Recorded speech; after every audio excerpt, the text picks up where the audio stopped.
जैसे income method को अगर आपने ढंग से न्यूमेरिकल निकालना चाहते हैं तो ये कुछ पॉइंट्स जो हैं वो काफ़ी ज़्यादा इंपॉर्टेंट है जो ध्यान में रखने हैं हमें जो न्यूमेरिकल कैलकुलेट करते हुए। सबसे पहली चीज़ this one very important that अगर आप नेशनल इनकम निकालना चाहते हो that is NNP at FC, तो एनएनपी एट एफसी निकालने के लिए आपको सबसे पहले एनडीपी एट एफसी जो है वो मिलेगा कहाँ से? इनकम मेथड के थ्रू। यानी कि इनकम मेथड का जो आपका फॉर्मूला है that is compensation of employees plus operating surplus plus mixed income, जब इनको सब आप सम अप कर लोगे what you will get is NDP at FC.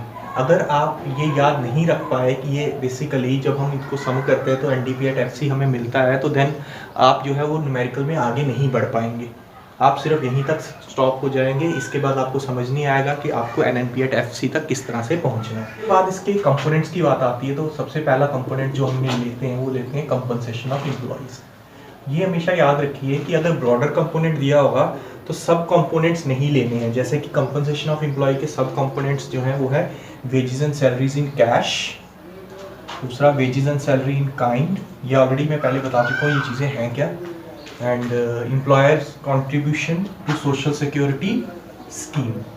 ठीक है, तो जो कैश में वेजेस मिलती हैं, जो काइंड में in the form of some goods, in the form of some facilities like car, house, है। तो एम्प्लॉयर्स कंट्रीब्यूशन ये सब जो है वो किसके कंपोनेंट हैं? सब कंपोनेंट्स हैं किसके? कंपनसेशन ऑफ एम्प्लॉयज के सब कंपोनेंट है।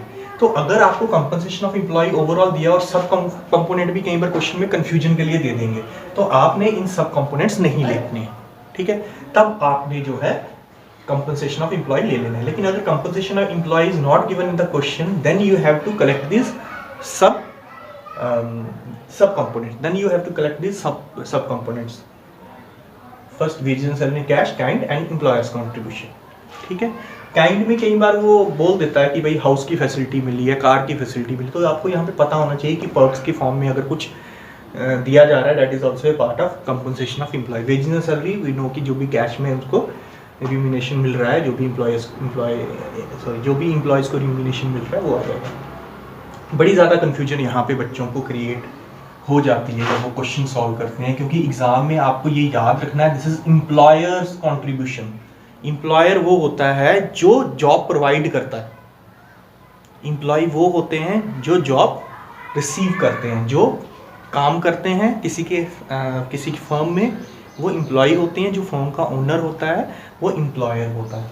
तो एम्प्लॉयर कंट्रीब्यूशन यानी कि एम्प्लॉयर अगर सोशल सेफ्टी के लिए, सोशल सिक्योरिटी के लिए कुछ इंश्योरेंस करता है, कुछ मेडिक्लेम करता है, ठीक है, कुछ प्रोविडेंट फंड में पैसा डालता है, ईपीएफ में पैसा डालता है, वो सारा का सारा। लेकिन कई बार क्या होता है एम्प्लॉय खुद जाके पॉलिसी करवाते हैं कोई, ठीक है, सपोज एक पेंशन स्कीम किसी एम्प्लॉय ने ले ली, लेकिन वो अपनी जो उसको कैश में सैलरी मिल रही है उसमें से पे करता है, तो वो जो पेंशन स्कीम से जो एम्प्लॉय ने खर्च किया है अपनी सोशल सिक्योरिटी वो इसमें नहीं आएगा।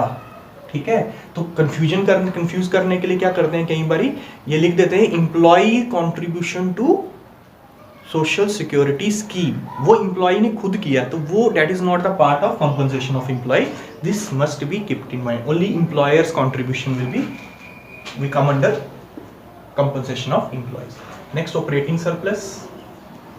ऑपरेटिंग सरप्लस के जो सब टॉपिक्स हैं, ऑपरेटिंग सरप्लस के जो सब कंपोनेंट्स हैं, वो पहला है आपका इनकम फ्रॉम प्रॉपर्टी और दूसरा income from entrepreneurship. Income from property, property से जो इनकम आती है, प्रॉपर्टी से इनकम है रेंट से आ सकता है, रॉयल्टी से आ सकती है, इंटरेस्ट से आ सकती है, ठीक है, और इनकम फ्रॉम एंटरप्रेन्योरशिप हमारा प्रॉफिट से है। अगेन अगर इनकम फ्रॉम प्रॉपर्टी गिवन है, या सबसे पहले अगर ऑपरेटिंग सरप्लस ओवरऑल गिवन है, income from property is also given, income from entrepreneurship is also given, then you have to take only, suppose अगर ऑपरेटिंग सरप्लस गिवन है और इन दोनों में से कोई एक कंपोनेंट गिवन है, ठीक है, या इनके सब कंपोनेंट्स में कोई कंपोनेंट गिवन है, आप सबको इग्नोर करना है, आपको मेजर कंपोनेंट ऑपरेटिंग सरप्लस वाला आपने उठा लेना है। लेकिन अगर operating surplus was not given, in that case आपको देखना है क्या इनकम फ्रॉम प्रॉपर्टी गिवन है, अगर ये गिवन है ठीक है, इनकम फ्रॉम एंटरप्रेन्योरशिप गिवन है तब ये ऐड कर लेना है। कई बार income from property, income from entrepreneurship नहीं दिया होता,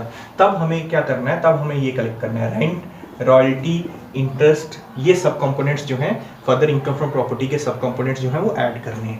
और यहाँ पे जो सब कंपोनेंट इसका आ जाएगा प्रॉफिट, और प्रॉफिट के फर्दर सब कंपोनेंट्स अगर प्रॉफिट दिया है तो further sub components is not to be taken, अगर profit not given then sub components are to be taken. तो सब कंपोनेंट्स में आपका कॉर्पोरेशन टैक्स, डिविडेंड और अनडिस्ट्रीब्यूटेड प्रॉफिट। नेक्स्ट हमारा आता है income for self employed person, उनकी जो इनकम उसको हमने मिक्स्ड इनकम, मिक्स्ड इसलिए बोलते हैं क्योंकि जो सेल्फ एम्प्लॉयड पर्सन है वही as a factor of production जो है वर्क करता है, ठीक है। वही अपने ही, सपोज अगर किसी का शॉप ही है, जैसे शॉप जो है वो मिक्स्ड इनकम का पार्ट होगा, तो शॉप है तो वो दुकान जो है, ओनर जो है वो बंदा खुद ही है, वही जाके वहाँ पे चीज़ें सेल भी कर रहा है, यानी कि वहाँ पे एम्प्लॉयमेंट भी खुद ही कर रहा है, ओनर भी खुद ही है, ओके, और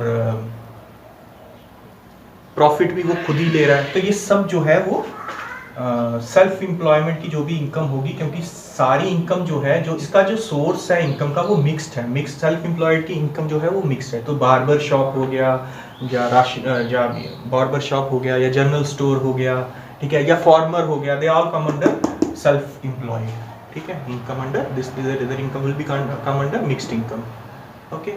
तो ये तो था with in the income method में जो फॉर्मूला है वो किस तरह से हमें अप्लाई करना है। सिंपल एक फंडा है, अगर बड़ा कंपोनेंट दिया है सब कंपोनेंट्स नहीं लेने हैं। तो सबसे पहले आपने सबसे पहले जो आपने खोजना है, सबसे पहले क्वेश्चन में जो है आपने ये देखना है कि क्या बड़ा कंपोनेंट दिए हैं, तो सब एक बड़े कंपोनेंट जो है वो लिख लीजिए। तो मेरी जो राय है वो ये है कि जब भी आप कोई मेथड करते हैं उसका सबसे पहले फॉर्मूला जो है वो बड़े कंपोनेंट से शुरू करके उसको धीरे धीरे ब्रेक करिए, तो आपको पता लग जाएगा जो कंपोनेंट होगा उसमें आप जो है उसकी वैल्यू डालिए, तो डेफिनेटली आपका क्वेश्चन जो है वो निकल जाएगा।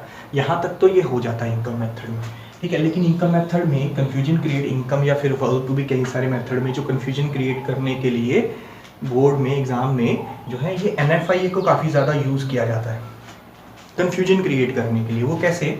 सबसे पहले NFIA का कॉन्सेप्ट क्या है? Net factor income from abroad. तो net factor income from abroad is factor income from abroad minus factor income to abroad, यानी कि पैसा फॉरेन से जो आएगा और जो हम जो है यहाँ हमारी कंट्री से foreigners as factors of production जो है वो अर्न करके लेके जाएंगे, चाहे इंटरेस्ट की फॉर्म में, रेंट की फॉर्म में, वेजेस सैलरीज की फॉर्म में।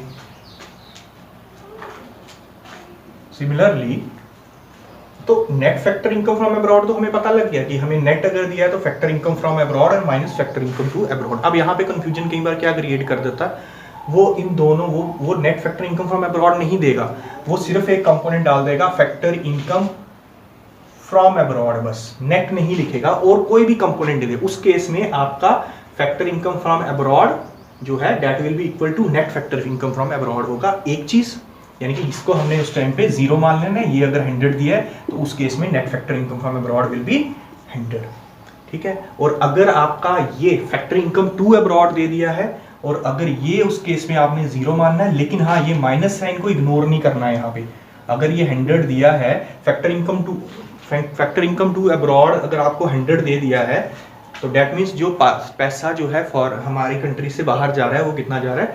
100। तो ultimately net factor income from abroad कितना होगा? That means 0 minus 100।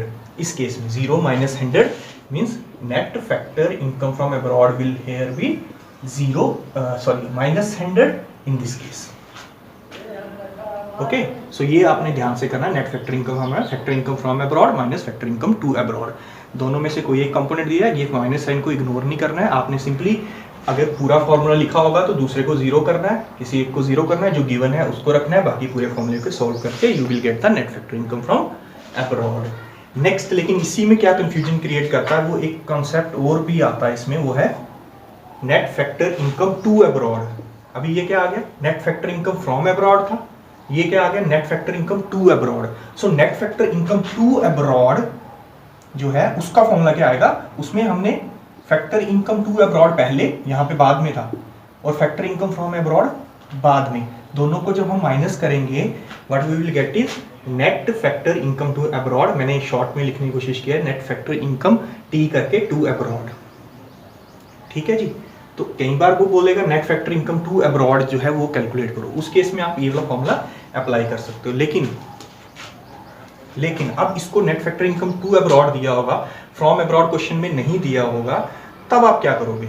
तब मैं एक सिंपल सा आपको एक फंडा बताऊंगा। मैं एक एग्जांपल लेता हूँ। सपोज आपको GDP एट MP जो है वो दे दिया है 200, ओके, एंड बोल दिया गया है net factor income to abroad जो है वो कितना है 20 rupees, maybe 20 lakh rupees. Okay, अब आपको बोला जा रहा है GNP/MP फाइंड कर दीजिए, तब आप क्या करेंगे? अब GNP/MP फाइंड करना है, GNP/MP अगर फाइंड करना है फ्रॉम GDP@MP, तो आपको क्या करना पड़ेगा? GDP@MP में you have to add NFIA, पर NFIA तो गिवन नहीं है, तो आपको क्या दिया हुआ है? NFITA दिया गया है। तो आपने सिंपल एक, मैं आपको फॉर्मूला बताता हूँ, वो ये कि आपने जो भी NFIA दिया है, अगर ये पॉजिटिव में होगा तो इसको नेगेटिव में लेना, अगर नेगेटिव में दिया होगा तो पॉजिटिव में ले लेना है। दैट मीन्स इस केस में हमारा GNP@MP विल बी 200, GDP@MP 220 है, तो माइनस NFIA विल बी -20। तो here NFIA is equals to -20 इस केस के लिए। ओके, तो आपका जो आंसर होगा वो आएगा GNP/MP will be 200 minus 20, that is 180। ठीक है, तो हमने बेसिकली किया क्या? हमने जो भी NFITA अगर दिया है तो आपने पॉजिटिव में होगा तो नेगेटिव में ले लेना। मैं उसी चीज को फॉर्मूले की फॉर्म में यहाँ पे आप हमेशा याद रखने के लिए एक जनरलाइज फॉर्मूला यहाँ पे कर लिया हमने। वो क्या किया? NFIA is equals to minus NFITA always, कि अगर आपको NFITA दिया है तो आप उसके साथ माइनस लगा लिए, that will be equal to NFIA। Okay, और NFIA अगर मैं इसी को सॉल्व करने की कोशिश करूं तो मैं NFIA is equals to FI, that factor income to abroad minus factor income from abroad. Okay, और माइनस मैंने इसके साथ लगाया क्योंकि मैंने बोला कि NFIA is equals to minus NFITA is equals to this one, और माइनस ये वाला लगा दिया। तो जब इसको आप सॉल्व करोगे what you will get is minus NFTA plus minus minus plus हो जाएगा FI that is factor income from abroad, factor income to abroad. तो दोनों अगर ये देखोगे तो आपका ये formula is same, factor income from abroad positive में, फैक्टर इनकम टू अब्रॉड, तो दिस इज सेम। आप इसको इस तरह से लिख सकते हो, factor income from abroad minus factor income to abroad that is equals to NFIA। तो आपका ये जो है इसके बराबर हो गया, ये दोनों इक्वल के हेंस प्रूव हो गया। ओके, तो इस चीज का इसलिए बेटा ध्यान रखना, ये NFIA बहुत ज्यादा कंफ्यूज करता है, और कितने वे से कंफ्यूज किया मैंने आपको बता दिया ये। तो ये अगर ढंग से आप समझ लोगे तो क्वेश्चन में जो है आपको मार नहीं खाओगे, क्वेश्चन को, हर एक क्वेश्चन को सॉल्व कर पाओ। अब देखते हैं एक्सपेंडिचर मेथड, इसके कुछ इंपॉर्टेंट पॉइंट्स जो हैं वो हैं इस तरह से। आपका सबसे पहले जब ये मेथड आपने करना है, एक्सपेंडिचर मेथड के थ्रू अगर नेशनल इनकम फाइंड करना चाहते हैं तो आपको GDP/MP मिलता है। ठीक है, डेट मीन जितने भी मेजर कंपोनेंट्स हैं, जब इसको सम अप कर लेते हो what you will get is the GDP/MP। Okay, तो कंपोनेंट्स कौन कौन से हैं इसके? प्राइवेट फाइनल कंजम्पशन एक्सपेंडिचर, जिसके फर्दर दो सब कंपोनेंट्स हैं, household final consumption expenditure और non profit institution serving household. तो ये जो दो कंपोनेंट्स हैं, जब हमें मेजर कंपोनेंट वो सब दो कंपोनेंट्स नहीं लेने हैं। और दूसरा हमारा गवर्नमेंट फाइनल कंजम्पशन एक्सपेंडिचर, तो गवर्नमेंट भी जो है कंजम्पशन के लिए जो भी खर्च वगैरह करती है, ठीक है, वो सारा का सारा इसमें जो है फाइनल एक्सपेंडिचर जो खर्च करती है कंजम्पशन के लिए, वो सारा का सारा इसमें हम कैलकुलेट करेंगे। कन्फ्यूजन जो बच्चों को आती है वो आती है इसमें काफ़ी ज़्यादा कन्फ्यूजन आती है, क्योंकि ये जो टर्म्स हैं दोनों ये थोड़े सा सिमिलर हैं, इसलिए कहीं मुझे लगता है कि शायद बच्चों को कन्फ्यूजन आती है, वो आती है। ये है ग्रॉस डोमेस्टिक कैपिटल फॉर्मेशन जो मेजर कंपोनेंट है।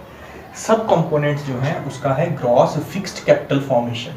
ग्रॉस फिक्स्ड कैपिटल फॉर्मेशन में आपका gross business fixed investment, gross residential construction investment, gross public investment, ये आते हैं। ठीक है, तो अगर आप ग्रॉस डोमेस्टिक कैपिटल फॉर्मेशन अगर आपको दिया है तब आप ये सब लेने की ज़रूरत नहीं है, और अगर ये गिवन नहीं है तब आपको ग्रॉस फिक्स कैपिटल फॉर्मेशन देखना है, और फिर जो है वो इन्वेंट्री इन्वेस्टमेंट देखना है, that is change in stock. तो ये ध्यान में रखिए कि जब आप gross domestic fix capital formation अगर आपको गिवन है और कोई कंपोनेंट इसका नहीं लेना है, लेकिन अगर ये गिवन नहीं है तब देना है। कई बार इसके साथ नेट जो है, नेट फिक्स कैपिटल फॉर्मेशन, तो अगर नेट दिया होगा, क्योंकि हमारा जो भी मिलता है वो ग्रॉस है, तो नेट है तो आपको डेप्रीसिएशन ऐड करना पड़ेगा इसमें, that mean net fix capital formation is given, तो उस केस में you have to add depreciation here. Okay, next जो कंफ्यूजन क्रिएट करता है जो पॉइंट वो है नेट एक्सपोर्ट में। नेट एक्सपोर्ट इज बेसिकली आप यूज एक्सपोर्ट्स माइनस इंपोर्ट्स जो है वो नेट एक्सपोर्ट्स जो होगा, ठीक है, एक्सपोर्ट माइनस इंपोर्ट।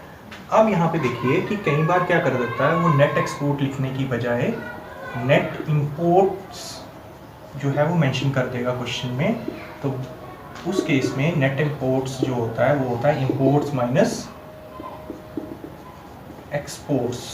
तो आपको करना क्या है, जैसे कि पहले वाले क्वेश्चन में हमने किया, उसमें भी हमने जब NFIA दिया था तो हमने देखा कि अगर NFIA की जगह NFITA दिया हो तो उस केस में आपने उसमें माइनस लगा लेना, that will be equal to NFIA। इसी तरह नेट एक्सपोर्ट जो होगा वो भी नेट एक्सपोर्ट्स जो होगा that is also equals to your minus net imports होगा, ठीक है जी। तो ये इस चीज़ का अगर आप ध्यान रखेंगे तो न्यूमेरिकल में ये निकल जाएंगे। Thank you.